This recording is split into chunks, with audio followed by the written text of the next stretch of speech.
வணக்கம். சற்று முன் கிடைக்கப்பெற்ற மிக மிக முக்கியமான செய்தி ஒன்று வெளியாகியுள்ளது. ஒட்டுமொத்தமாக ஓபிஎஸ்ஸிற்கு கிடைத்த மிகப்பெரிய ஒரு அதிர்ஷ்டம் என்றே கூறலாம்.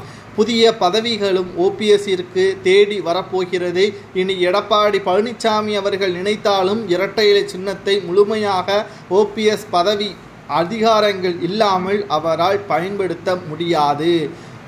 டெல்லி உயர்நீதிமன்றம் உச்சநீதிமன்றத்தின் தீர்ப்பை சுட்டிக்காட்டி இறுதி தீர்ப்பை நேற்று வெளியிட்டது. அதில் சூரியமூர்த்தி என்பவர் தொடர்ந்த வழக்கு தள்ளுபடி செய்யப்பட்டாலும் இரட்டை இலை சின்னம் முடக்கப்படலாமா என்ற கேள்விற்கு இறுதியாக ஓபிஎஸ் அவர்களும் பயன்படுத்த முடியாது, எடப்பாடியும் பயன்படுத்த முடியாது, தற்காலிகமாக முடக்கப்பட்டுள்ளதாகத்தான் உச்சநீதிமன்றம் தெரிவித்திருக்கிறது என்பதை நீதிமன்றம் தெரிவித்துள்ளது. இந்த வழக்கை மீண்டும் எப்படி விசாரிக்க முடியும் என்பதற்காகத்தான் வழக்கு தள்ளுபடி செய்யப்பட்டுள்ளது என்பதை அதிகாரப்பூர்வமாக டெல்லி உயர்நீதிமன்றமே தெரிவித்துவிட்டது. இது ஒரு பக்கம் இருக்க, மறுபக்கம் எடப்பாடி பழனிசாமி அவர்கள் அதிமுகவில் ஓபிஎஸ் அவர்களை இணைப்பதற்கான பல்வேறு முயற்சிகளில் செய்து வருவதாகவும், அதாவது சட்டப்பேரவை தேர்தல் இன்னும் ஓராண்டுகளில் வர உள்ளது. அதற்கு முன்பாக அனைத்திந்திய அண்ணா திராவிட முன்னேற்ற கழகம் நிச்சயமாக சரியான கூட்டணியை அமைக்க வேண்டும். அது தவறிவிட்டால் நிச்சயம் மிகப்பெரிய ஒரு போராட்டக்களமாக அதிமுகவின் தொண்டர்கள் நிச்சயமாக மிகப்பெரிய அளவில் சிக்கலில் மாட்டிக்கொள்வார்கள் என்பதில் துளி அளவில் கூட சந்தேகம் கிடையாது.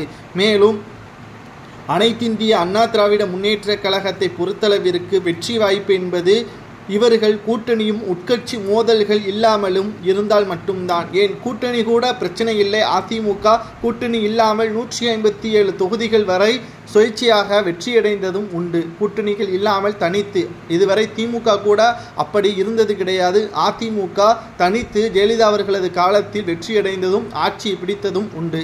ஆனால் உட்கட்சி மோதல் இல்லாமல் அதிமுக வெற்றியடைவது சாத்தியமே கிடையாது. உட்கட்சி மோதலை அவர்கள் தடுத்து அதிமுகவை சிறப்பாக வழிநடத்தக்கூடிய தலைமையை ஏற்படுத்த வேண்டும். அப்படி ஏற்படுத்தினால் மட்டும்தான் அதிமுக வெற்றியடைவதற்கான வாய்ப்பை உருவாக்க முடியும். தற்பொழுது இருக்கக்கூடிய அரசியல் நிலவரப்படி எடப்பாடி பழனிசாமி அவர்கள் ஓபிஎஸ் அவர்களை இணைத்து கொள்ள வேண்டும். அப்படி இணைத்து கொண்டால் புதிய பதவிகளையும் முக்கியமான அதிகாரங்களையும் அவருக்கு கொடுக்க வேண்டும்.